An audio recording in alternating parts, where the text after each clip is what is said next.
So if I may, I'd like to start just by asking anybody that's on the board of this organization just to stand up, if you don't mind, please, on your feet. And the rest of you in this room, I think you know this, you owe a debt of gratitude to these people who are carrying the burden, but they're also forward-thinking enough to invite an English guy who knows nothing about American football to speak to you. So thank you guys, and a round of applause again for them. I appreciate it.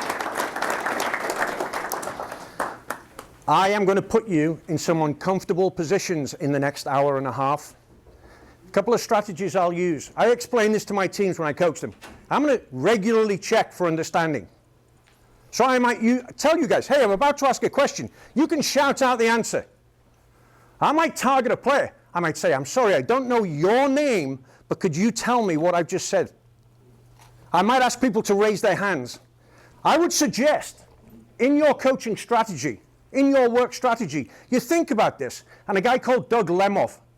Doug Lemoff, if you don't know, wrote a book about charter schools and how to teach effectively with so many different attitudes and learning styles in a classroom. He's now transferred that. He's the leading educational specialist within the United States Soccer Federation. He teaches the coaches at the top level how to make sure they don't make the mistake we all make all the time with our kids, with our spouses, with our partners, in work. We have conversations and walk away thinking we've been clear as crystal. And they know exactly what we've said. And I've taught them how to throw that spiral, so they were listening, so they know how to do it. And you then ask that kid, how did I tell you to hold that ball? Where do you put your fingers? Oh, I'm not sure, coach. So you have failed to check for understanding. And that kid will not perform the skill that you're confident that you taught. So please, get into the habit. Checking for understanding. Takes seconds. As I said, I'm going to put you in some unusual and uncomfortable positions, because I'm sure you have asked a player at some point to play somewhere and they've said to you, I don't know how to do that. That's not in my comfort zone. I can't do it. And we know when we do that, we expand the possibility for that individual, because they'll survive. They'll get through it. Doesn't matter if they're successful or not. They'll get through it. We'll support them. It'll all be okay. So I'm going to do that to you today. I'm going to ask you to be honest in your responses to certain things I ask you. So when I ask you, what's your goal for the season? And you're all there saying, oh, Jones is asking us to say, we want all the kids to be nice to each other. We want this to happen. I want you to be honest. So if you're sitting there saying, I want to go undefeated this season, I want you to think about that as your goal when I ask that question. At the end of this, you're going to understand why you were wrong. And if you don't understand, you can have a conversation with me, and then I'll explain one-on-one why you were wrong. But we're going to start from a point of honesty. I am repeatedly going to ask you today to be genuine and authentic. Because if you sit there nodding your head at me, then step on a field and don't do what you should for these children, you've let yourself down, you've let them down, and you've lied to me. Because you've sat there saying, yeah, Jonesy, I'm going to do that. So there's going to be some uncomfortable moments today. But I think there'll be things you can take out of it and use. It's only fair. I'm going to ask you to be honest. I'm going to ask you to expose yourself. So you need to know a little bit about who I am. My name is Steve Jones. I'm known as Jonesy. I grew up kicking a round ball. I was pretty good at it. So at the age of 11, I signed my first contract, so to speak, with a pro club, which didn't mean anything. Just meant that they wanted me. I would maybe go there. Didn't work out. I finished up playing at the semi-pro level in England. Has anybody seen the I Love Wrexham show on TV? So that's the level I finished up playing at, just outside the league. Was never going to earn enough money to have a family, nice house, anything else. Realized that, went back to college, got a teaching degree, became a teacher. While teaching, became a coach. While coaching, had a couple of epiphanies. And the biggest first epiphany I had, I got involved with a group called the Special Olympics of New Jersey. If you've worked with special needs children, it's wonderful. They have no filter. So I'm trying to teach this kid how to throw the javelin. Yeah, we let them throw the javelin. Big sharp things. I'm trying to teach this kid how to throw the javelin. And Sean turns around to me and said, Mr. Jones, did you brush your teeth this morning? Because your breath stinks. I'm like, okay, back to basics here. Back to basics. But what it does is it gives you a perspective. It gives you a humility that unfortunately I didn't have as a young person. I only learned it later in life. And the vast majority of people in here I'm looking at, unfortunately, don't learn humility, don't learn the power of reflection, and the power of you don't learn from your mistakes unless you think about the ones you made. And the vast majority in here don't do that because we're men. And if you're coaching a young boy, you know, why do I have to go around them? Why can't I just run through them? Right? So we tend to take longer to mature. And that's just a matter of fact. Sorry, guys. The vast majority of us, not all there until we're in our mid-30s. Sorry about you guys. You've got somewhere to go. All right? So we're going to talk about these things. That's my history. I came to be a coach. Oh, sorry. Can you not hear me out there? Okay. Okay, I'm going to use this now. This could be scary. That's what I figured.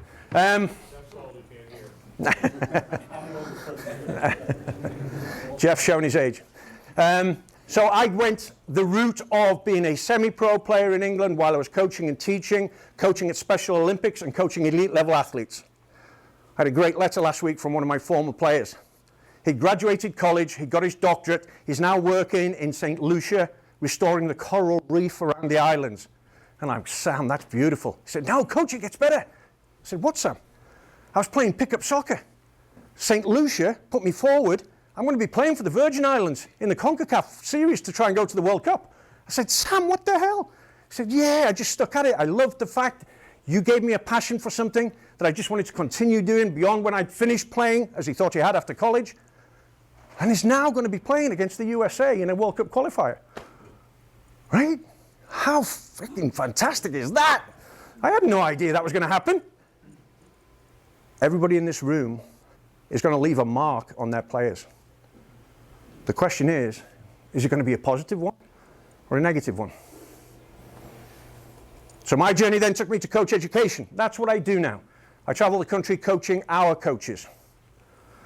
I'm also a father. One of the reasons I moved to America, I happen to have 3 daughters. The opportunities for them, where I lived in England, were minimal. I had met an American girl, married her, moved here. Since divorced, since found a partner, Claire and I have been together for 12 years. She's the wonderful, wonderful woman. We have 5 daughters now between us. So as I said to someone earlier, I'm going straight to heaven. Doesn't matter what I do on this earth, I'm going straight to heaven. The reason I want you to know this personal piece is about me. My journey as a coach has affected who I am as a man, as a father, as a person, and it's made me better in just about everything I do. So you guys are here giving to kids. You're coaching for the right reasons. You're going to get more out of it if you do it the right way. The same as your kids. Just like if you don't do it the right way, you're not going to get as much out of it. You're not. Steel Sports are an organization that were founded at Dodger Stadium. So the person who is in charge of Steel Sports is a gentleman called Warren Lichtenstein.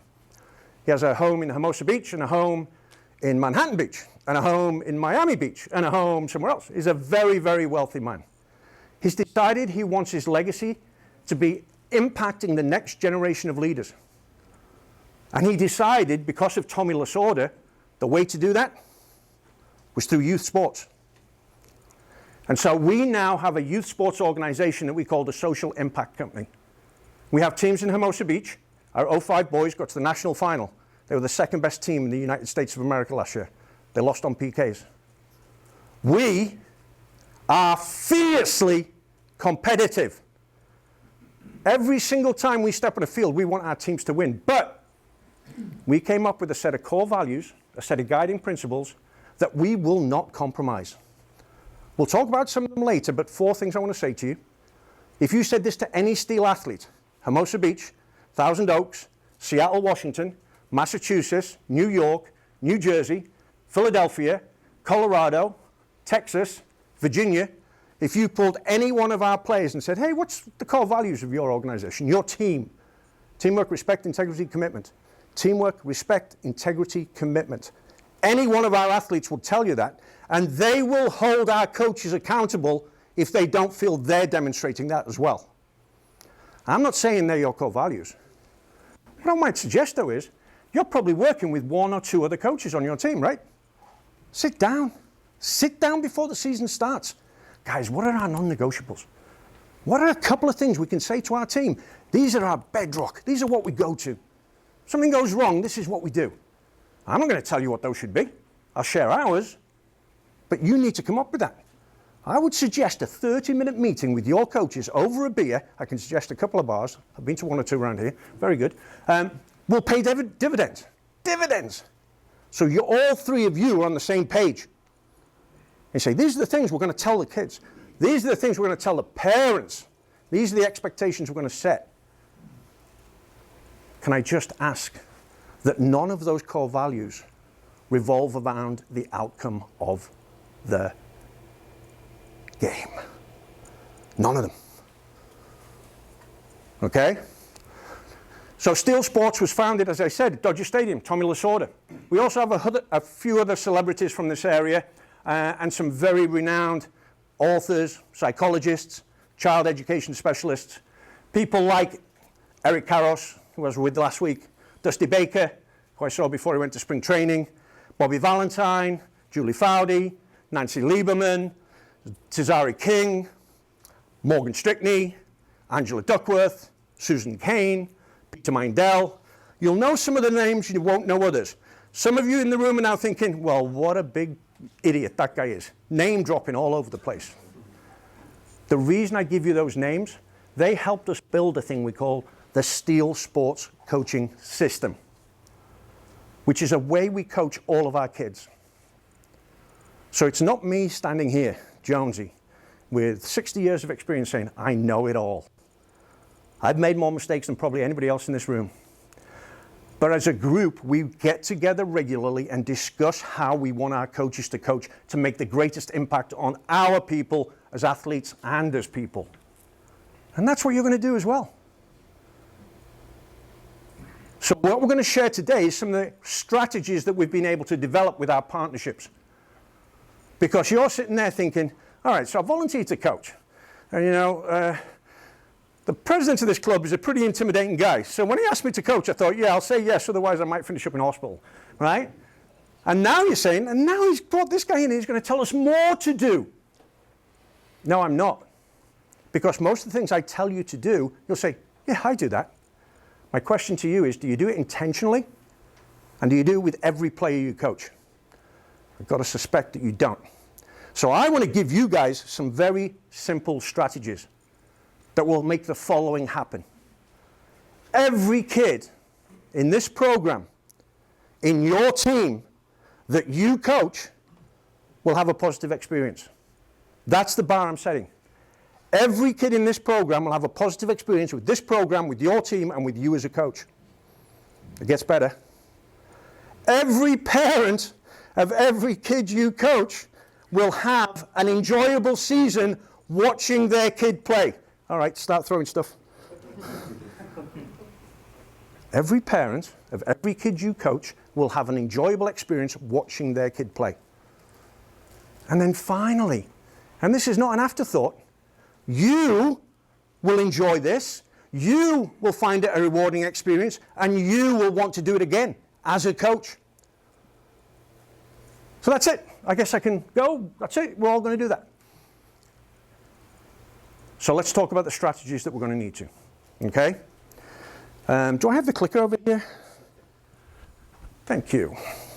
At Steel Sports, as well as our core values, we also have this thing that we call putting kids first. The slogan that we use, I know you can't see this whole thing, which is why I killed the forest, and you've all got the slides in your little protectors there. You may not be able to read those either, but we are going to share it with you later. So if you want to make notes, if you want to do anything else, putting kids first. First of all, one of those moments of honesty. Anybody here disagree with the statement, kids first? Yeah, it's usually a winner to start on. Everybody's good with that. Now think about this. I'm going to give you 30 seconds. What does kids first mean? What does it mean to you? Think about it. You. Think about this now. He said kids first. Seems simple. I'm the coach. I'm in charge. What does it mean? Think about it. Think. You've got another 10 seconds. Think. You should be coming up with a small sentence. Well, it means this. Because it doesn't matter what I'm going to tell you it means to us, because that's not genuine and authentic for you. But I'm going to give you some ideas. To steal sports, it means two things. Now, if you can see this, very good, you've got excellent eyesight. You can't really see that back there, can you? No, okay, good. That makes me feel better. I have enough trouble seeing it from here. Okay, so the first thing is, we put kids first. And this, again, don't make notes on this. You've got it, don't make notes on it. What does that mean? Steal Sports say they put kids first. In all of our planning, and you will have moments of planning. You may not have a lot, but you'll have moments before a game. You'll have moments before a practice when you're thinking about what you need to focus on. And very often, some of your planning will be reactive. Let's call it that to be polite. You'll have lost a game, and your quarterback might not have done exactly what he should have in 3 or 4 plays. And you will focus at that next practice on that one player to the exclusion of probably half of your team and what they could be getting out of the practice. So when you talk about having a practice, talk about how inclusive it can be. Talk about getting kids involved. During practice itself, be honest again. I'm going to ask you to raise your hand.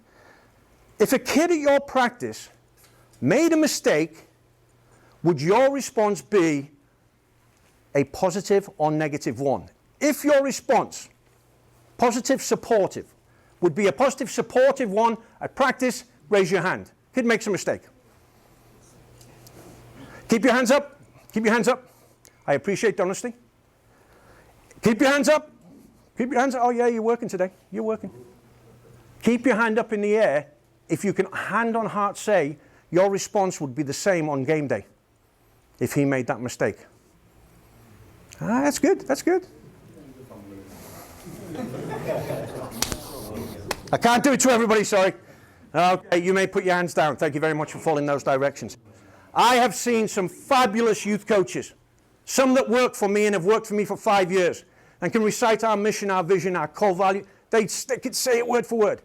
And I go and watch Ben coach's practice, and John makes a real mistake. Ball goes right under his leg. Don't worry about it, John. Just keep your eye on the ball the next time. Keep your head down. You'll make contact. You took your eye off it. No problem. I go and watch Ben Saturday afternoon.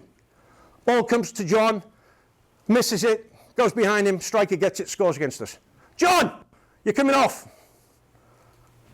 That same coach who gave him the support at practice is now pulling him off the field. The kid's made the same mistake. He's like, what's wrong? So let's make sure that we treat them the same during practice as we should during a game. Leads us to this one. I'm going to guess there's about 20% of people in here who are focused on the outcome of the game every time they're coaching a game. And I think you should be focused on the outcome of the game. I would agree with that. My question would be, should it be to the exclusion of the development of the players who are playing the game? Because you might have a winning season, and you might ruin a number of the players on your team. So it shouldn't be your primary focus. You've got how many people on the sideline coaching? And I know there's a lot that goes on in football, but for goodness me's sake, can one of you be focused on positive reinforcement and feedback to players? Abso-friggin-lutely. Absolutely. If you organize it the right way. We put kids first. And if you can't read this, well, if you can read this, you're probably smiling right now, but if you can't, before parents, before parental aspirations. You guys are smart. You know the percentage of your players that are going to play in the NFL. And you have had a couple, right? Yeah. Well, wasn't there another one that was on a roster, practice roster? So 2. That is phenomenal.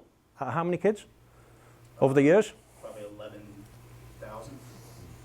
Right. 2 out of 11,000.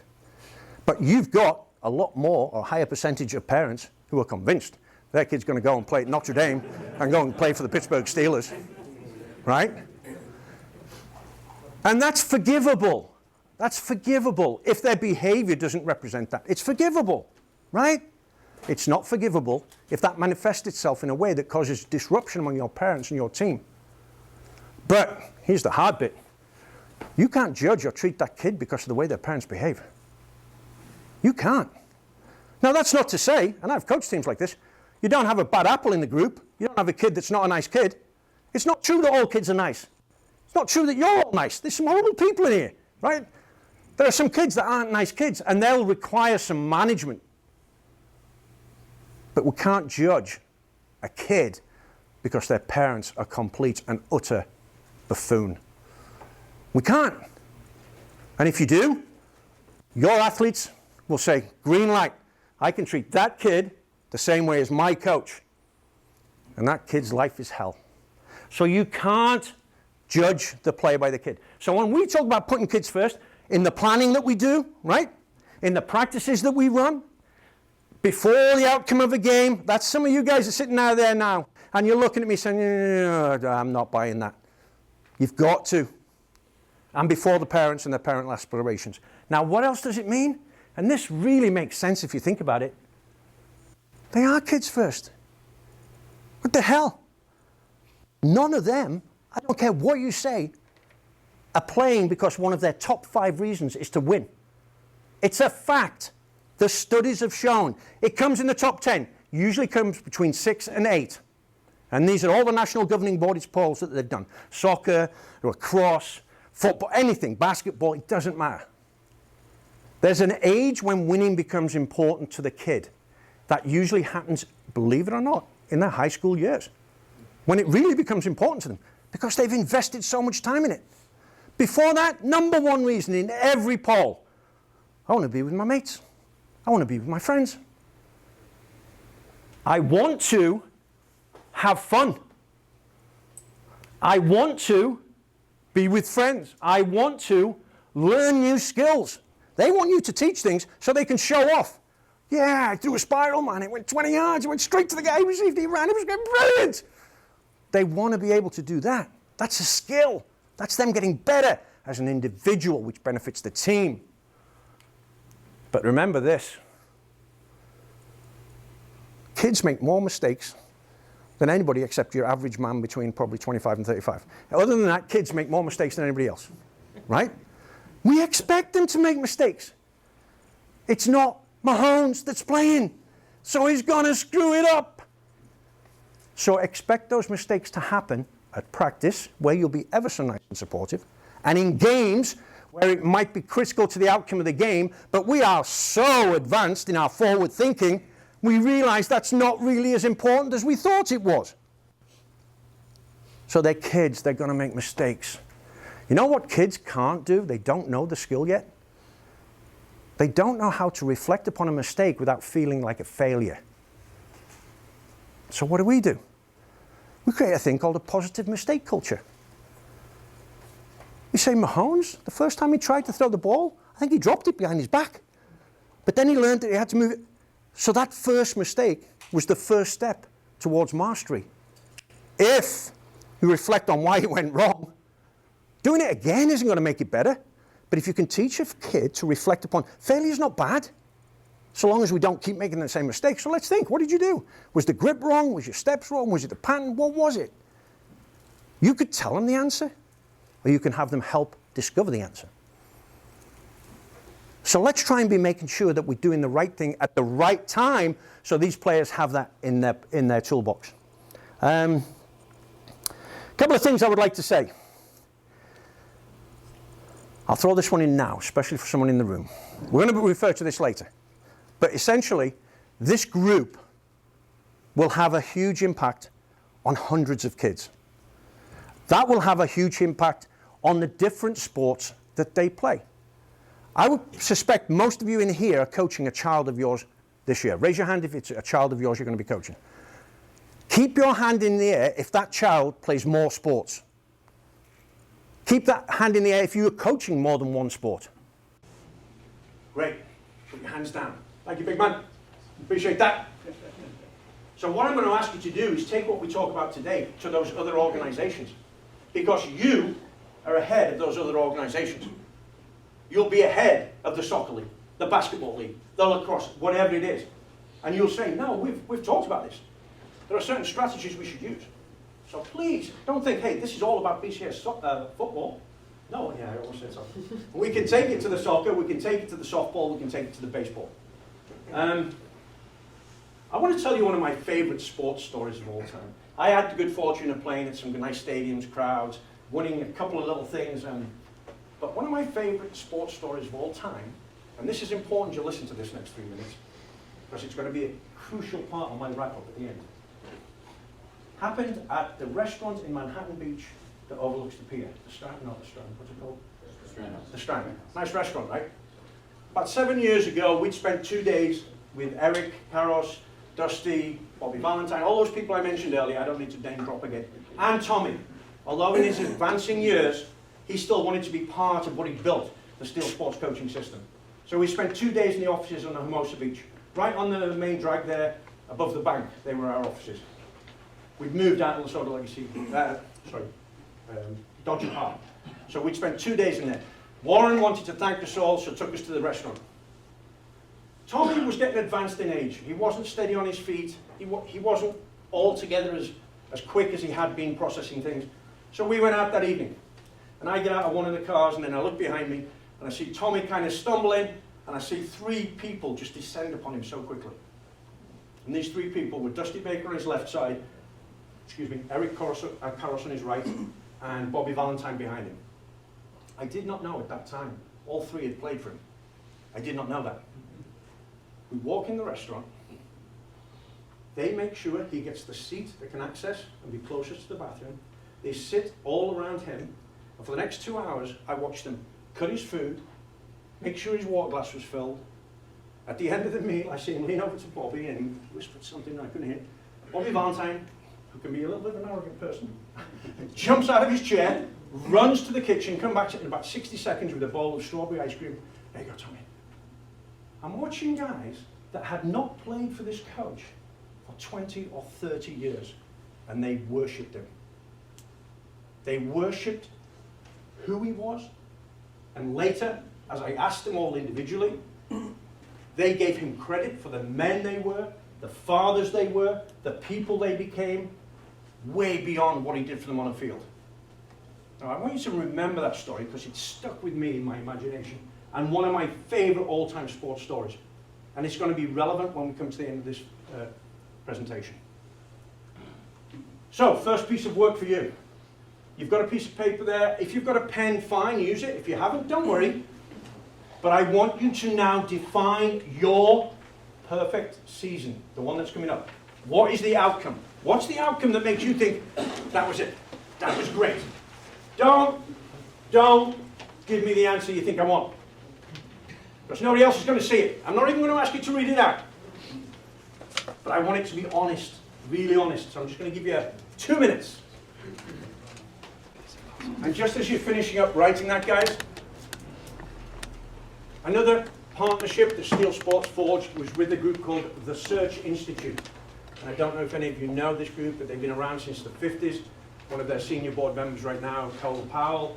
There's a lot of very high up influential people on this group. Essentially, they've spent the last 60 years, 70 years trying to figure out what the greatest challenges for young people in America are. Now, you can imagine, post-pandemic, there's an awful lot of stuff going on. I've got to do this. I hate getting off on a tangent, but I've got to get on my soapbox a little bit here. We are hypocrites.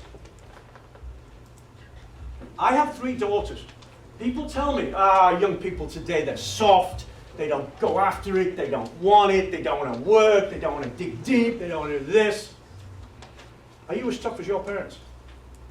Is your life easier than your parents' was? I don't mind this. My father broke his neck for me. He just killed himself. So I could play sport. What have I done for my girls? I've made their life better for us. So when we start pointing the finger at young people, let's think about the position that we've put them in. And this is relevant because they're not going to respond to certain things, right? They're not going to respond to certain things in the same way that we would have as kids. I just have to throw that out there because it affects some of the things that we're going to talk about next. I believe old-style coaching still works. I'm going to say that again because it's probably not exactly the same message I've given so far. I believe old-style coaching still works if We accept those that we're coaching need the messages delivered in a different way.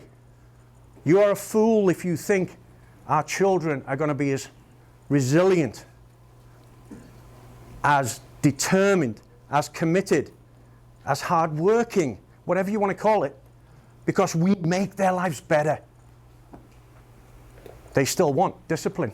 They still want boundaries. They still want expectations. They still want to be challenged. All these things.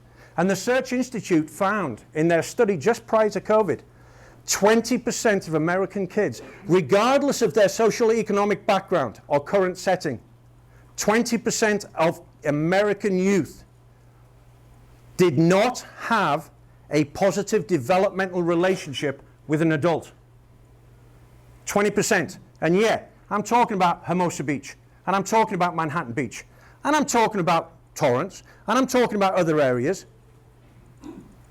And the fact was that so many parents, in their endeavors to make the life of their child so much easier than theirs, were working all kinds of crazy hours, both parents. So while we're doing everything that we think is right, and I'm not lecturing anybody about parenting, my wife and I did the same thing. Claire and I still work. But kids are looking for a relationship with an adult who they can try and look upon as a confidant, someone who will guide them, someone who will give them some direction, someone who will motivate them. Yeah, someone who will make them think they can actually be better than they are right now. And if that isn't happening in the home for whatever reason, the two places where they find that, the second biggest place, school. The single biggest place they find that, sports, through a connection with a coach. I don't want to scare you off, guys, but some of these kids, they're going to look up to you and say, oh, that's where I want to be, that's what I want to do. So, how do you build a positive developmental relationship with a kid? You've got no right to be asked to do this. You're just a dad that's coaching, or a mum, sorry, because if you didn't do it, you were told there wouldn't be a team. And now Jones is telling me I have to do all this. Holy shit. Right? Hey, how are you doing today? Looking sharp. Good to see you. I have just expressed care in two ways to that human being. Physical contact is one of the easiest ways to demonstrate care. If I can give a high five, hey, you're looking good today, good to see you, to every kid that comes into the practice when they come in, if I can look them in the eye, if I can smile at them, I've expressed care. Because I'm not teaching them anything about sport yet. I'm just checking in. Do you do that? You probably do. Do you do that with every kid at every practice and before every game? Or are you caught up in, oh, we're playing that team, we lost it. Oh, I've got to remember to tell them, I've got to do this.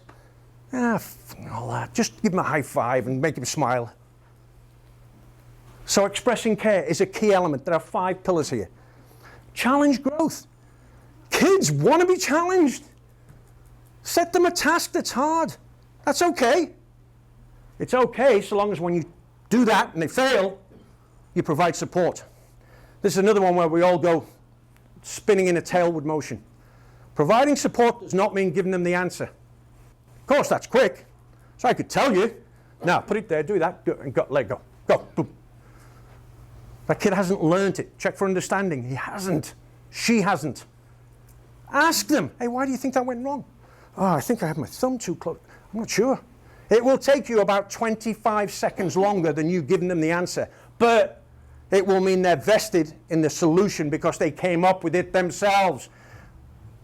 Literally, it's going to last in their long-term memory because they were involved in solving the problem. So, provide support. You may have to cue more kids, especially the younger kids, right? Let's not be in dreamland. They're not going to pick it all up, bit by bit by bit. Share power. You are useless at sharing power. I only know that because I am. How many people ask their kids their opinions about what time they think they should go to bed? Ain't gonna do, oh yeah, I like it. I'm coming to your house. Yay, party. And that is an extreme example, right? But what kids want is they want to know that they're respected and listened to. Well, you're like, I'm the coach. What's she talking about? Sharing power at a football practice. Do you ever let the kids come up with a play? Have you ever said, hey, yeah, go on. come up with the play, and you know when they come back to you, this is a friggin' disaster. This is never going to work. Doesn't matter. Doesn't matter. You do a lot of ritualistic warm-ups, right? Synchronized warm-ups in football before the game. Do you do that kind of thing? Like dynamic flex routines, running line stretching and all that, yeah? Do the kids lead those practices? Is it always the same kids? Yeah, see, this guy knows. Give them the power. Will they mess it up occasionally? Sure they will. Then we'll move back one. We'll provide support and say, yeah, you really need to be more this, that, or the other. Sharing power is something that teachers and coaches are notoriously bad about, because they went into those professions because they want to fight them, right? And then you've got this great example of Andy Reid, right? How many people don't like Andy Reid in this room? Ooh, is that because of who he coaches, or? Yes. Yeah, that's fully valid. Because of who he coaches, or? No, I'm an Eagles fan. Yeah, so because of who you support. Fully valid, fully valid. But the little I know about Andy Reid, and I've done some of my research because I just admired his success in different ways with different people, he is not afraid to put people on his staff who know more about certain areas of the game than he does. And he's not afraid to then let them run with that. So he's sharing power at the coaching level. He's not afraid to let some of his key players have a say in their film sessions, in their room, in their tactics. So I've got to admire a guy like that. Because honestly, he could walk in anywhere and say, no, you're going to do it my way.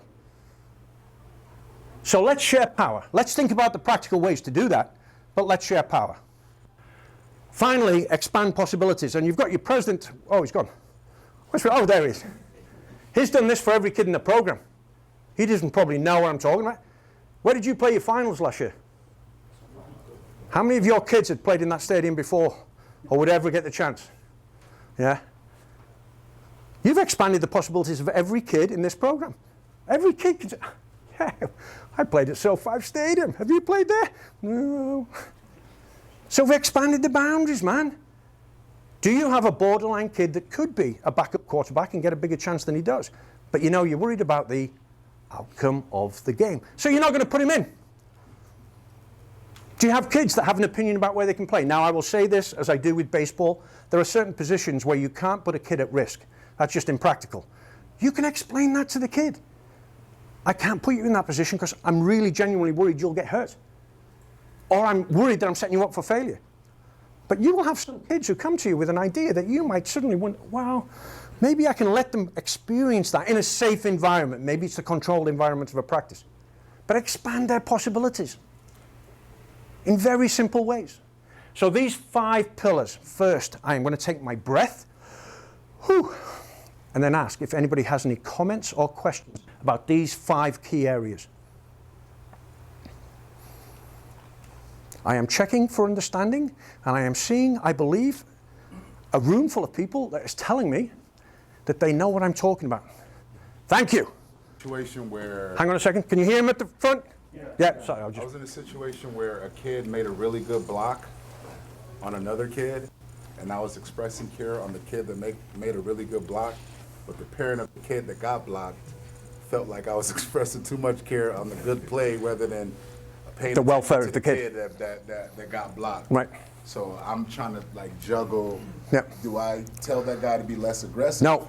Or do I champion the kid that was blocked and help him know what to do better in the future? Now, you were coaching against somebody else in this room at that time? No, it was practice. It was practice. We were on the same team. That's Okay. why I Oh, said actually, yeah.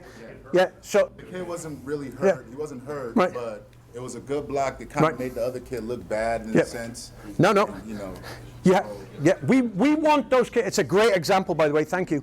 You're expressing care for the kid, really, who you thought did a good example of Yes, performing the task that you asked him to.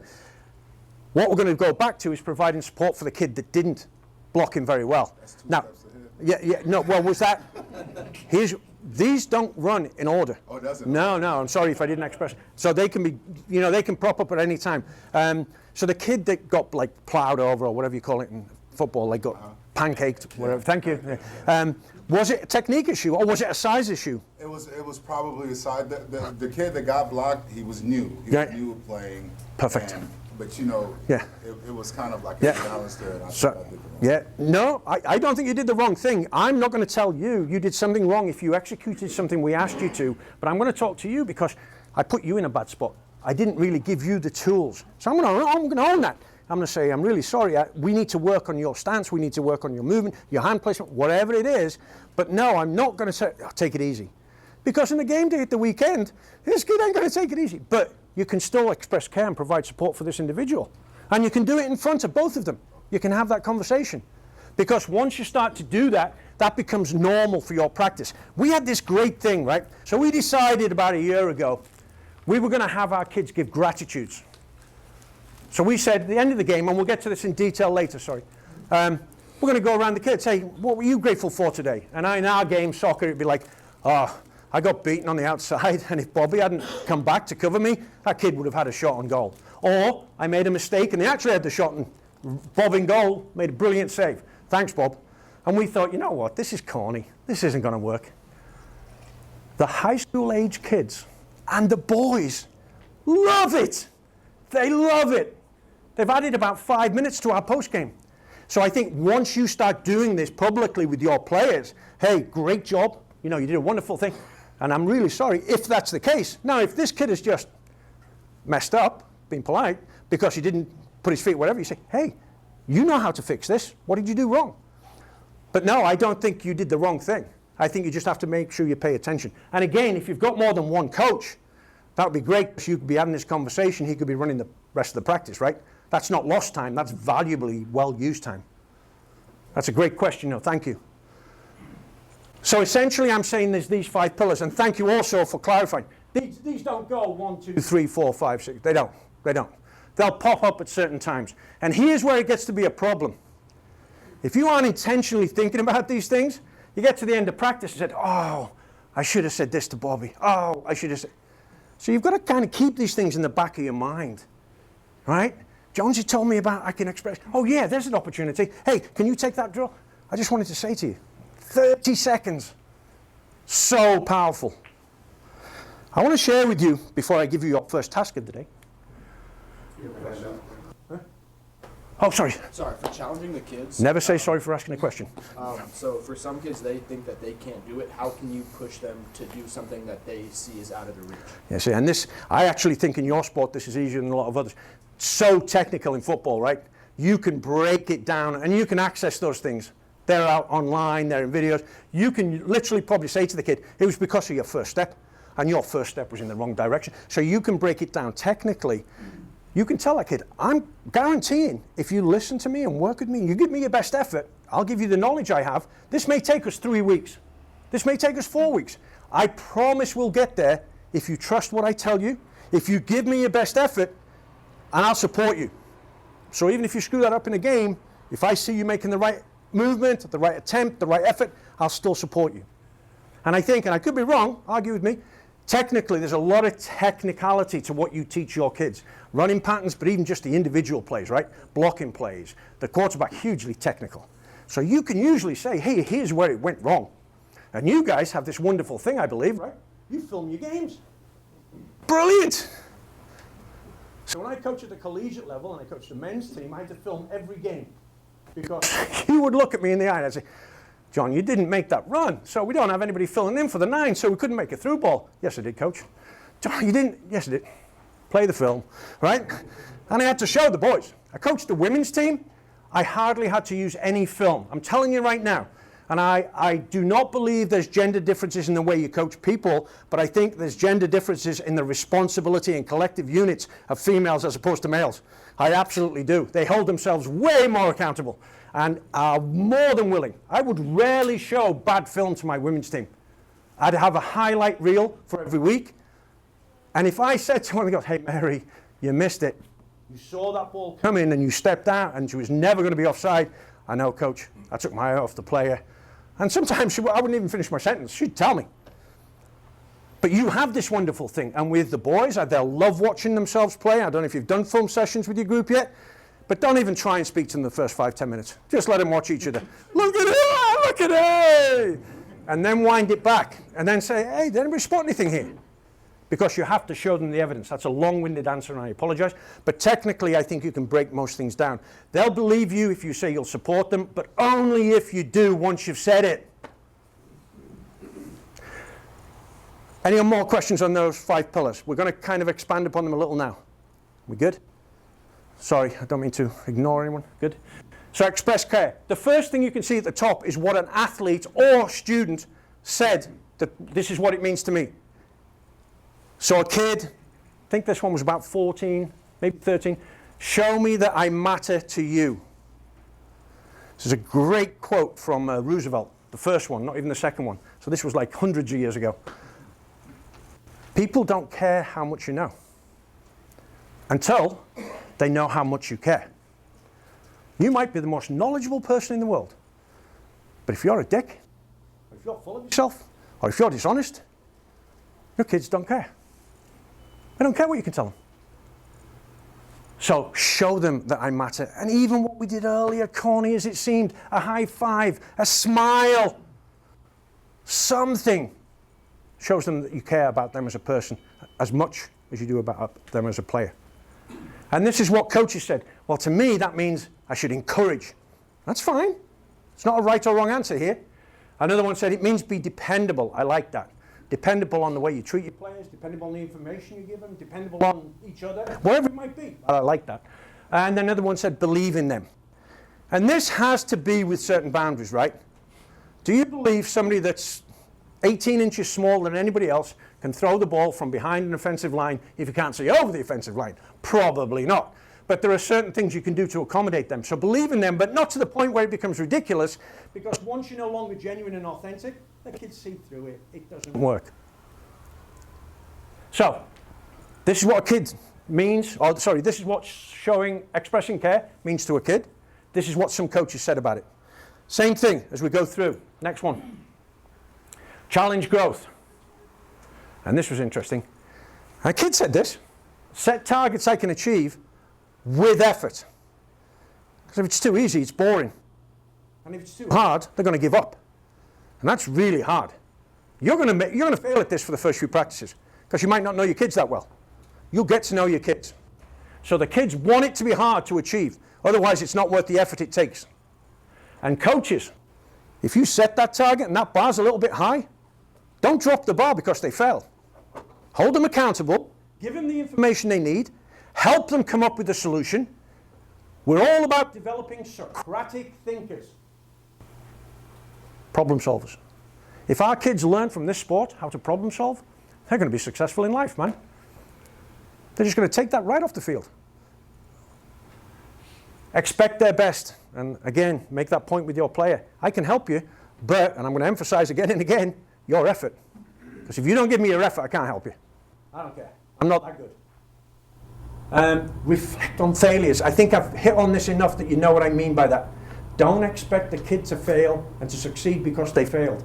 Expect that there will be improvements if you have them think about the failure. And it does take a little bit longer, a full 30 seconds longer. You've got how many weeks of practice? Got how many weeks of practice? You mean before the season started? Oh, the whole thing. Probably 13 weeks? 13 weeks of practice. How many weeks of games? 8. 8. Do the math. You've got them for 20-something, I'm not good at math, 20-something periods of time, for more than an hour each time. You've got the time. Give them the 30 seconds. Next. When asked about provide support, what did it mean to the kids? Help me to complete tasks and achieve goals. Help me. Don't do it for me. So like we just said, facilitate the problem-solving aspect of it. It's a Q&A. Ask the question. They might give you the answer. Oh, okay, I didn't think you'd do that. They might not. And that goes back to checking for understanding. Empower them. This is something we don't do with our players. We spoon feed them solutions and it doesn't work long term.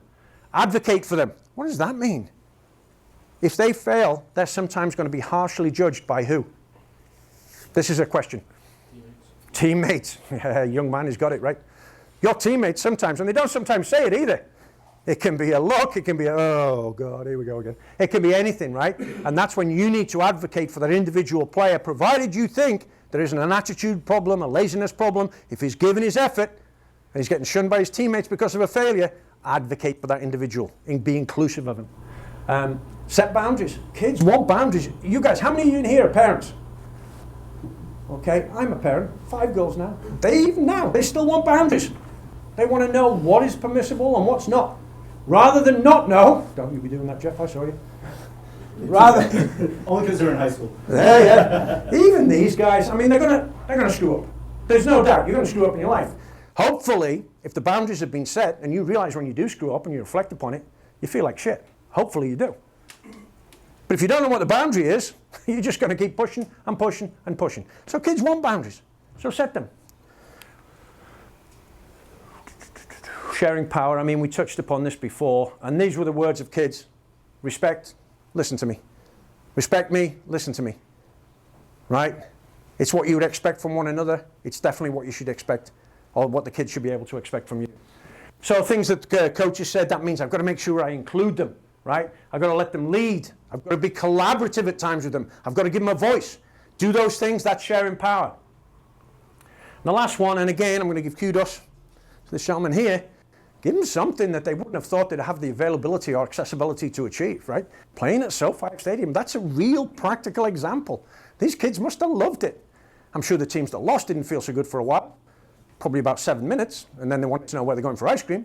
But your kids had an opportunity that not many kids get. You can expand possibilities within your group.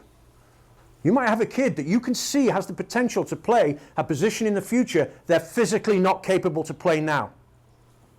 You can say, if this kid grows just a few inches, or if this kid does this, he could have the chance to play this position in future seasons. You know what? Can I make that happen in practice? Can I give him an experience that might help form that? I think you can. Now, all of these things are wonderful because they're all genuine. They all came from kids and they all came from coaches. So now, and this is going to be a little bit challenging, but we're going to do it, I've decided.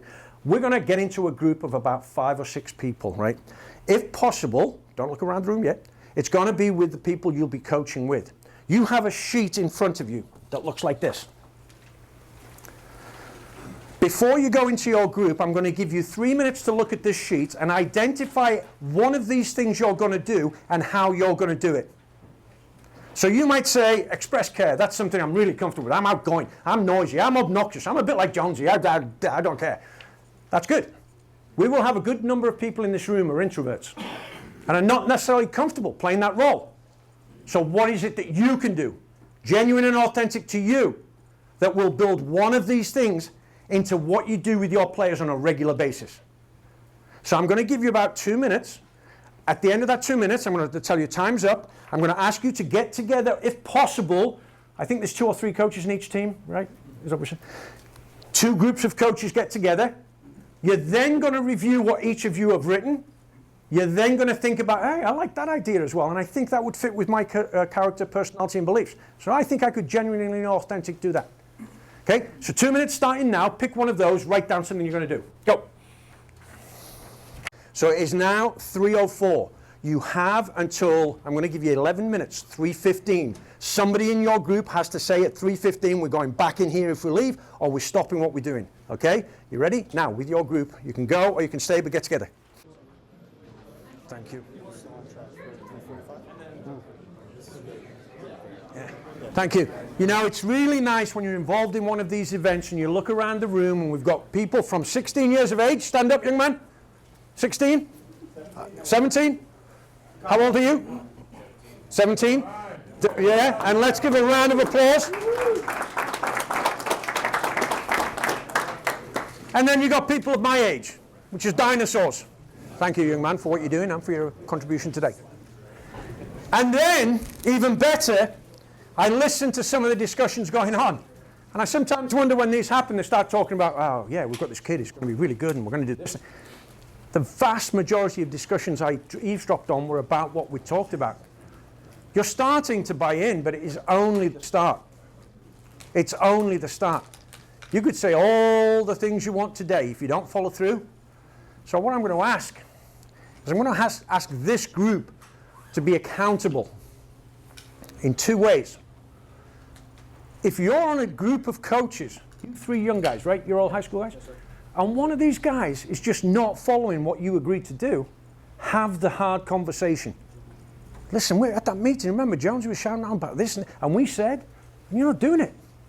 You're not supporting the kids. So hold each other accountable. Now this next little bit is a tidbit because of a few conversations I had with people in this room. Where I grew up in England, very different to America in terms of what a union is. But in England, it was to represent workers whose conditions of work were almost indentured slavery. And the unions were formed so that those people could have a voice to represent themselves.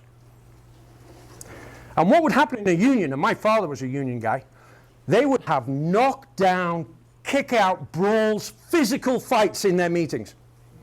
Physical fights about, we should go on strike. No, we shouldn't go on strike. We can't afford to go on strike. And once they stepped out of a room, those people in that room had one voice. Now, there's a reason I'm saying that. There's people in this room, such as that fine young man, who has no experience of coaching. And if any one of you at any time turn to a parent of any team and say, oh, you've got a tough draw there. He's not up to it. He's not a good enough coach. Shame on you. You're in a union. You're in the BCS coaching union. You should have each other's backs. So hold each other accountable for what we're saying we're going to do, but don't ever criticize one of your brethren when you're out there, because there's parents who will use that as ammunition to make their life and this organization torture. You might disagree with the coach. You might do something, and I might be coaching against you. And I'm not going to confront you in the game, but at the end of the game, I'm going to have that discussion. Nobody else is going to hear it. But I'm going to have that discussion. And if I feel it's too emotional, the situation's too high pitch, I'm going to go to the big guy. Where's he gone? Oh, there you go. I'm going to say, hey, this happened, and I think you should be aware of it. And if you need me there, I'll speak as well. But don't ever sell each other out in the hope of manipulating the draft, trying to get a better kid. What are we thinking? So hold each other accountable. Huge. But you guys have got to support one another in that way as well. The relationships we have with each other are almost as important as this. Oh, sorry, I'd mentioned that at the end. We'll move on. Genuine, authentic, intentional. That makes sense to everybody. I don't mean to gloss over it. I'm asking you to be genuine and authentic. Has anybody read the book Quiet by Susan Cain? Quiet by Susan Cain. Okay, if you've got an introvert child, I would strongly recommend this book because it talks about how leaders can be quiet but very assertive. It talks about how they can be inwardly thinking and very influential. And it's all to do with being genuine and authentic. Because unfortunately in America right now, and this is our fault as well, guys, we've got to stand up and own it, leadership has become about charisma, not character. So Susan Cain's book, Quiet. It's not an easy read, but if you've got a kid on your team or one of your own children that's a little bit introvert, fascinating and empowering for those people. So if you're a quiet individual, that's okay. Don't try and be something you're not. So, this is so important. There's a triangle, right? That triangle involves you and the player. I mean, that's obvious. You regularly have interaction with the player. Fortunately at times, and unfortunately at others, parents also have a lot of interaction with their children, right? The thing is, most parents begin the season wanting to be an ally of ours. Most of the parents start off the season, especially if we've been that closed ranks unit that we talked about, we support one another, saying, yeah, these guys are all good guys. Jesus, you know, they're not doing it for the money. But if you want a good relationship, if you want the parent to talk well of you in front of their child, which impacts the way they respond to you, then you've got to build this relationship a little bit. And the three things that make that happen, and this can be really challenging sometimes for high school guys, you're going to tell parents, hey, I've got certain expectations. By the way, I'm going to let you know what's going on. I'm going to respect you, just like you're going to respect me. In our club, we have a 24-hour rule. A parent can ask a question about a player 24 hours after the event. So if I've upset you because I didn't play your kid in the right place or for as long, you've got to wait 24 hours to get in touch with me. And the hope is, emotions have died down, yours as well as theirs, but you'll have that discussion. And you might really respectfully disagree at the end of it, but it's more likely to be a discussion than it is a slanging match. But you've got to work on this. If you don't work on it before the season begins, you're playing catch-up. So you've got to respect the parents, but demand their respect. You've got to be transparent with the parents. If their kid is struggling, tell them what they're struggling with. If they're just seeing their kids sit on the sideline, but at practices when they're not there, this kid is not putting in the effort, is not willing to be engaged, doesn't really seem to like the activity, then that's going to impact their playing time. It's got to, because they're not developing at the same level as the other players. But the parents might not know that. So the transparency and the communication is huge. I know you've been asked to do a lot of things, but what we've found really, really powerful is having some parent engagement before the season starts. You guys are practicing now for 2 weeks. Some of you are practicing once a week, twice a week, 3 weeks, 4 weeks, wherever. Or have you started that already? Or are you going to start that? Started? Forego 15 minutes of one of your practices. Tell your parents, we're practicing from 4 to 5:30, but we need you there at 5:15. Because the last 15, we're going to have a discussion. We're going to set ground rules. Here's my expectations. I expect your kid to be at every practice and every game unless you tell me why. And I know, I've talked to a couple of people. Somebody was, the number of kids that miss my practice because of soccer practice, the number of kids that miss my practice because of this practice. You've got to decide if that's acceptable, fine. If you've got so many kids, and we, by the way, believe kids should be playing sports, a variety of sports at a young age, early specialization, huge problem in this country, shouldn't be happening. But you can't say that and then say, oh, I'm not going to play you if you're not at every practice. So you've got to be consistent in the message, but deliver that message in a positive environment before the season starts. So if I make the decision that if you're not at practice, you lose some playing time, I'm going to tell you now. If Johnny's not at practice because he's at a different sports practice, I'm not going to not play him. But if Billy comes and he's there for the whole practice, Billy's probably going to play a little bit more time. I'm just being honest. So the expectations are set. Here's what you can expect from me as a coach. Make sure you give to them in that little 5-minute speech what you're prepared to live up to. So don't stand there and say, oh, I promise every kid's going to play the same amount of time, unless you're going to do that. Don't stand up in front of them and say, oh, every kid's going to get a chance to play quarterback. We all know that's not going to happen. So don't make a promise you can't keep, but give them the information. If you can engage with them, if you can set basic expectations, and speak to the kids at this, it doesn't need to take longer than 15 minutes. 15 minutes. Be minimal. Don't give them a friggin' list of 27 things. Don't start talking about who's bringing the snacks and the juice, and don't do all that. Just set the expectations of how you're going to treat their child, how you're going to treat them, how you expect them to treat you. And if you get a chance, talk about the reason why 70% of people at the age of 13 are quitting organized sport. I'm going to tell you that again. 70% of young people at the age of 13 are dropping out of their organized sport. Now, that's a slightly unrealistic figure because some of them are choosing a different sport. And some of them are choosing, I'm not for a team sport, I'm going to go play golf. And that's all good. But 70% is a big number. And more than 2/3 of that 70% give the same reason. Anybody want to guess what the reason is? They're no longer good enough. That is not in the top 3, but it is one of the reasons listed. Coaching is in the top 3. It's not fun. It's in the top 3, so there's only one left. My parent. I'm going to be really specific. Who said it? Car ride. No. Car ride home. Somebody said it over here, didn't they? Car ride home. Where did you hear about that? My own car ride with my dad. Great. The car ride home after the game where the parent begins the inquisition. Billy, what the hell were you doing? You were supposed to run this pattern, you ran that pattern, and Billy's in the back. If he isn't in tears, he's about to be, and he's about to quit the game and everything else. And all the reasons, by the way, that were shouted out were all in the top 10, but car ride home was the top reason the young athletes were given. Holy shit, are we doing that bad a job? That the parents don't understand that they're only kids, and they're going to fail, and they're going to make mistakes? Are we not communicating? Are we not making them aware? I lived in a place called South Orange Maplewood, and it was a huge musical.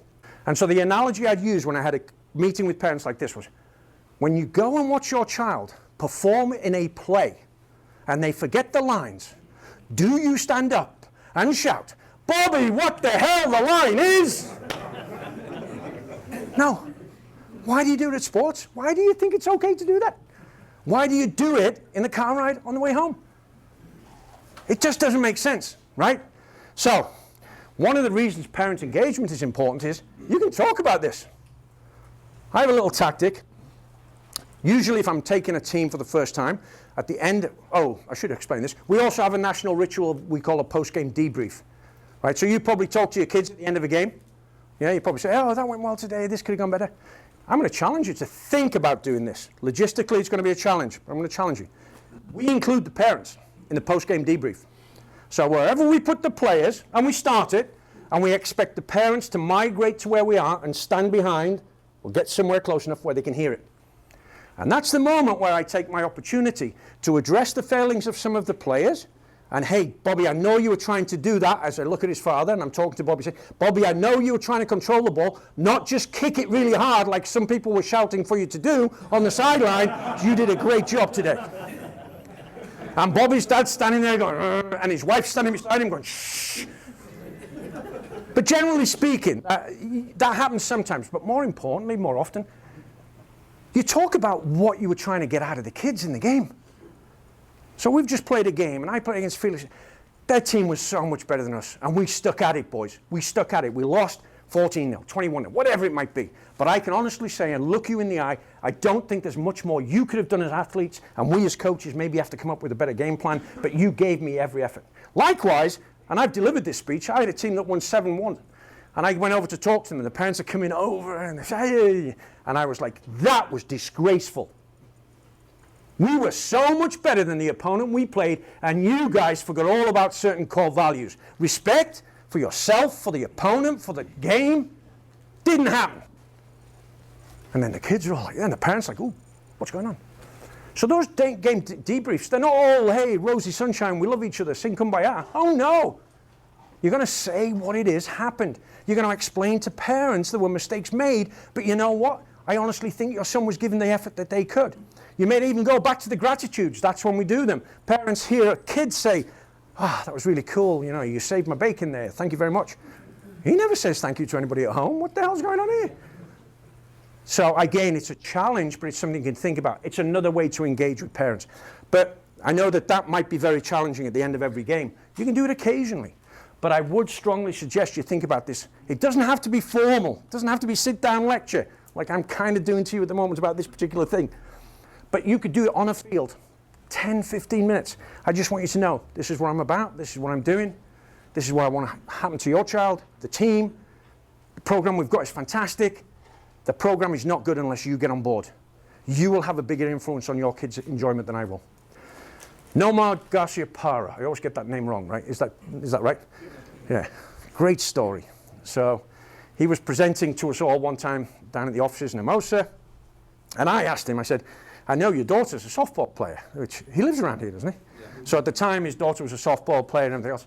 And I said, you know, it's always interesting to me when you've got such a famous father, how it is watching from the stands. And I've had this conversation with Eric about his boys, right? They play at UCLA, I think. Anyway, so and I've got to be honest, when Nomar Garcia-Parra played for Boston, I always thought he was a little bit arrogant and aloof and everything. So I didn't know where I was going to get back. But I said to him, so what's it like with your daughter? He said, oh, same as any parent. I said, what do you mean? When a kid makes a mistake, they don't look at the coach. They might hear the coach. They look at the parent. They look at their mom and dad. He said, so I got this great tip from her softball coach. He said, come up with some silly routine. So their silly routine is when his daughter used to look at him, he used to do the Superman thing. He just used to go with his shirt. Right, he didn't actually do his shirt. Or maybe he did to show off his abs, I don't know. But he just did this. So she would immediately go. And it didn't matter if it was a good play or a bad play. But the cue from him really was, get on with it and look at your coach. Get on with it and look at the field. Get on with it and look at your coaches, whatever it might be. Because we have to accept, they're going to look to their parents. They're going to look to where they know they have unconditional love. And in that moment in time, it might be utterly condemnation with a parent who's sitting there going, holy shit, I don't know that kid. It's not my kid, right? But they're going to look to the kids. So you can, again, in this 2 minutes, you can say, an expectation of mine. Your kid's going to look to you. Try to be supportive even when you're seething. Keep it brief, but I really do think it would be worthwhile.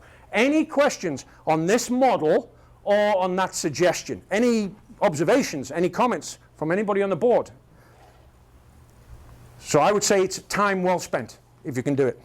So this next one, now you're very fortunate as an organization in that you deal with your own officials, but this is something I wanted you to see because it is a crisis in youth sports. I presented at the ABCA, the baseball in Chicago in January, 2,500 baseball coaches. And before I presented, they got up and they said, you guys are going to be umpiring your own games within 2 years. There's a national crisis with officials in youth sports and high school sports. So we have partnered with another group called Officially Human. And they are basically trying to bring to light the impact the parents, the coaches are having on the officiating crisis in youth sports. So I'm going to ask, if you don't mind, if you could just give 5 minutes of your attention to this video.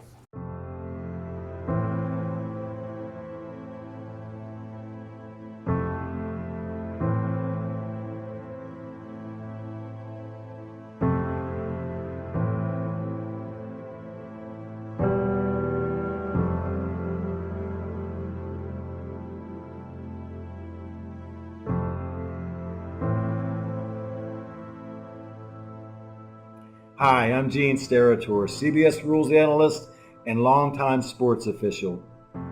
For the adults watching this video, you grew up in a world where officials, umpires, and referees for youth sports took their place regularly and reliably ahead of game time. Today, unfortunately, it's getting harder and harder to fill those jobs. Videos showing abusive treatment of officials multiply on social media. And there have been consequences for the dreadful behavior of players, fans, and coaches. Massive shortages of officials now lead to games being canceled, and the positive effects of athletic competition are at critical risk for this generation and those to come. I'm hoping we all can begin to see youth competition through a different lens. Today, mistreatment of officials has become normalized, and we are facing an abnormal future where no officials to hire means no games on the schedule. Any call, any decision, any human effect on wins and losses has become subject to not just withering criticism, but physical threats. There's a vicious cycle at work. Fans chase away officials, and there is a smaller pool to draw from, which makes it harder to get quality, well-trained people in position. The entire game suffers. Did you know, according to the National Federation of High Schools, 80% of new officials quit the game after just 2 seasons because of abusive behavior from the stands and sidelines? This sort of verbal abuse and threatening behavior takes a toll on all officials and makes them leave the game altogether. Did you know, from 2018 to 2022, an estimated 50,000 high school referees, roughly 20%, have quit. Half of the remaining referee population is at least 50 years old, but young officials are rarely staying more than 3 years in the job.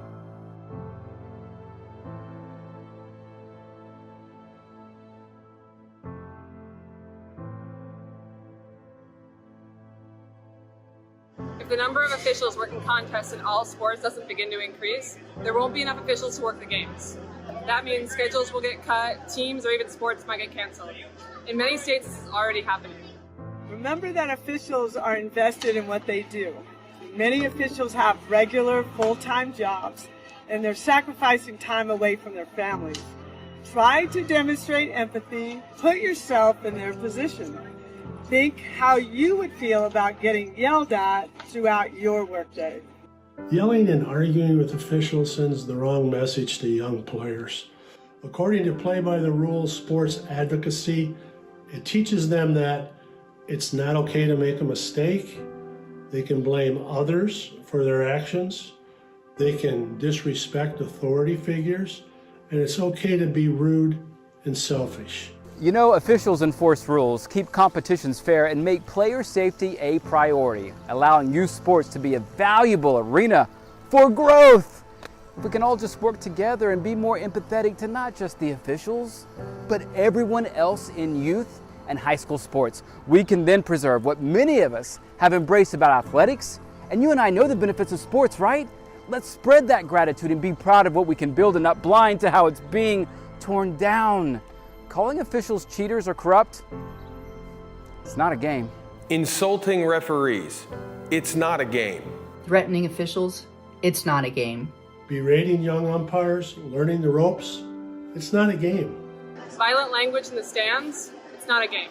Verbal abuse from the sideline, it's not a game. Screaming at a referee in the parking lot, it's not a game. So what happens now?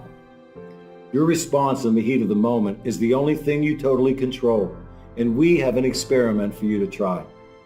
Simply stated, just cheer for your child or the team you're there to support. Move that desire to lash out to a different place and encourage without rage. Your child's sporting memory should be about how you helped inspire and not about how you caused embarrassment.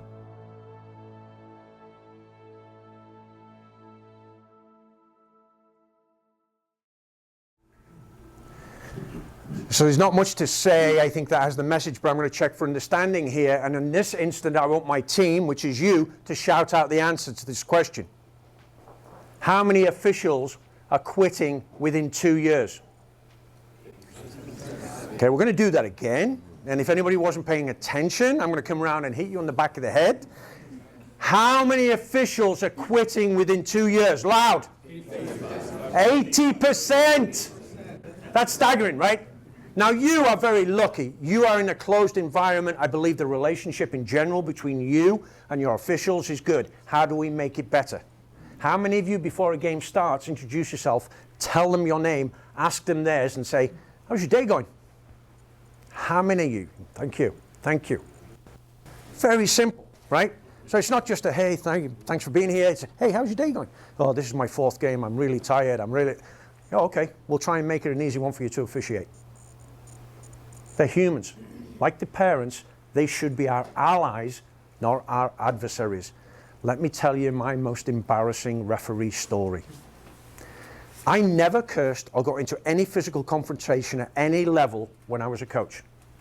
I was a horribly sarcastic SOB on the sideline. Politest person you could be while pointing out that they were incompetent at what they were trying to do. Once I had a discussion, I think I shared this with Jeff, with an official at halftime about, it was a rule that they were misinterpreting. In soccer, you throw the ball in, you have to have your feet off the field. This kid kept throwing it in field. Went over to the official, said, listen, I've said this 5 times. I know you might be a little bit hard of hearing and short-sighted, so I wanted to show you, exactly right, sarcasm. In the rule book it says, and he said to me, we're not following that rule, right? 2 choices. What do I do next? Not the best choice. Tear the pages out of the book, tear them into confetti, and shower the referees, 2 of them standing in the middle of the field. As I cast my eye over the shoulder and realize I'm looking at our parents who were going, oh my God. As I turn around to my players, 15-year-old girls at the time, who were going, holy shit. The message I've just sent to everybody at that event was ignore them. They're incompetent. You can do subtle things on the sideline, throwing a clipboard, and others that will deliver a message to these boys and those parents that will enable them to become an adversary of the official. And the official is as important as you and their parents at making it a positive event. They get things wrong. They get things wrong. They're human. It's probably not, in most times, going to affect the outcome of the game. Probably. Very rarely. Okay, but this group, Officially Human, they've got some great short videos. You know, some great stuff. You should have a look at them. We've partnered with them because they think they're doing an unbelievable job. So we're getting to the end, and there's some key takeaways. These are not directions for you. These are the tidbits that we've learned over time at Steel Sports do actually impact parent-athlete behavior. So as well as being that driven athlete that wants to win, they've also got a balance of accepting defeat graciously and sometimes accepting defeat that's not reflective of the game. I mean, this happens in soccer a lot. I'm not so much sure about football. Well, you played soccer, obviously. You've got the greatest teams that can lose.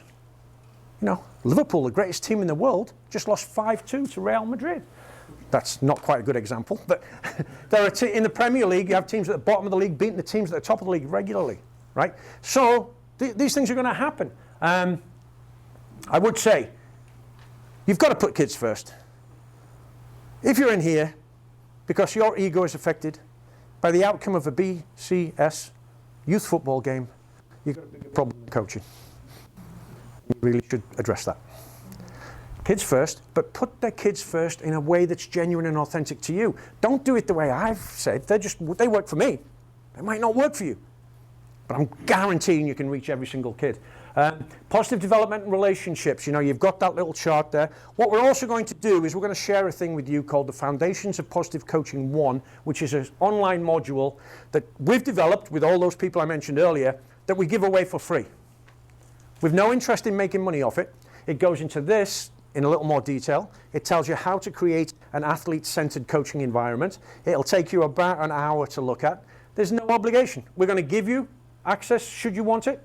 Some of you will look at it. Some of you will want more, and we'll give you that as well. We just want to positively impact youth. So you will get an email later about that. The athlete-parent-coach triangle, if you ignore it, it's going to escalate and become an issue. Get ahead of it. I don't care if you're looking at your parents and say, I know all these guys, everything's cool. No, it's not, because you're dealing with them in a different environment. So let them know what the expectations are. Yours of them of yours of the athlete. Get it out in the open, quickly. The officiating crisis is real. Even though it might not be affecting you right now, it's affecting high school sports. It's affecting youth sports. So if it doesn't affect your kid in this particular organization, it will outside of it. Baseball's a huge one at the moment, but so is soccer. In soccer in England now at the grassroots level, that's at this level that you're at now, the officials are wearing body cam. They're literally being given body cam to wear because of what's going on in the field. We're not that far away from it in some sports. I always get this name wrong as well. Joe Ehrman. Does anybody know that name, Joe Ehrman? He was an NFL football player. He's written a book, and I will apologize. Ladies in the room, you're welcome to read it. It taught me about a new definition of masculinity and how the NFL, in the bigger scheme of things, has really screwed up an awful lot. He became a preacher after he played. He lost his brother, but the book was called, I want to make sure I get it right, Season of Life. A football star, a boy, a journey to manhood. If you're coaching football, you'll think, oh, that's cool, and there's some really good insights in there. If you're a father, it's an essential read, and it's an easy read. And I'm not banning the ladies in the room from reading it. You'll get something out of it. But it struck a chord with me, my relationship, both as a father of daughters, but with my father as well. And then I once met a genius, a gentleman named John Kessel, USA volleyball, gold medalist as an athlete and twice as a coach. And he's literally a genius. He's a member of Mentor. And so I couldn't wait to see him present live for the first time. I'd read his books. They're not easy reading, but if you're into that, you'll enjoy it. And I got there and I'm sitting like you, and this guy comes out, and honest, I'm such a geek. I'm like, oh, wow. And he walks over to a board and he writes up, and I'm going to get the numbers wrong, but these are close, 1,672-32. And I immediately, and most of the people in the audience went, really? He's going to brag about his record? This guy, that's such a bizarre start to the presentation. And then he's such a clever guy. So then he writes it, he walks back, he puts the thing here, and then he stands in front of everybody, and he literally, for about 5 seconds, he smiled. And I remember every one of those names, of those 32 players that I coached, that don't play this sport anymore. And then he went on to explain that as great a coach he was, as great an athlete, his biggest pleasure in life, which I witnessed at Manhattan Beach with Eric Karros, Bobby Valentine, and Dusty Baker, was making an impact on people that went beyond the sport you coached. And so I have one final challenge for you all. I might even actually make you stand up for this one. Yeah, you know what, everybody stand up for this one. Now, can everybody see the bottom of this screen? Good. That means there's going to be a ripple effect. It's going to start here. You're going to listen carefully. It's going to cascade, go to here, get a bit louder, and then the big guys at the back, come on, fella, it's going to get really loud here. And it's not very long. I just had to count. 6 words. When you wrote down what your definition to an outstanding season was, you were being honest, and I appreciate that. And there's probably a whole variety of explanations. I want this to be what you judge as a successful season. Read it, please, as it comes up. Never be a kid's last coach. At the back. Never be a kid's last coach. All together now. Never be a kid's last coach. If you coach 12 kids this year and all 12 return and you don't win a friggin' game, you are an awesome coach. And if those kids don't play football again but play another sport, and then ultimately you meet them 20 years down the line and say, Coach, do you remember me? No. Oh, yeah, I remember. Yeah, you know what I'm doing? No, what are you doing? I'm coaching. I'm coaching. Right? So let's make sure, one more time, never be a kid's last coach. I appreciate your time today, gentlemen and ladies. Thank you very much. I'm going to hand it back to Coach.